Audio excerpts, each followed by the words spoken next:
একদিন গ্রামের পাশে এক ছোট জঙ্গলে থাকত এক সাদা খরগোশ, নাম ছিল টুকটুকি। টুকটুকি ছিল দারুণ দৌড়বিদ আর খুব কৌতূহলী স্বভাবের।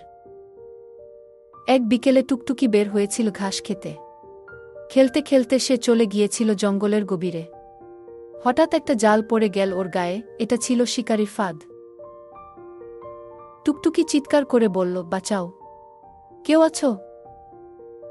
পাশ দিয়ে যাচ্ছিল ছোট এক কাঠবিড়ালি, নাম পিঁপড়ে। সে দেখে চমকে গেল। দেরি না করে সে দৌড়ে চলে গেল পাশের গুহায়, যেখানে থাকত টুকটুকির বন্ধু বাঘমামা। কাঠবিড়ালি বলল, বাঘমামা, টুকটুকি ফাঁদে পড়েছে, চলুন ওকে বাঁচাতে হবে। বাঘমামা যদিও একটু অলস, কিন্তু টুকটুকিকে খুব পছন্দ করত।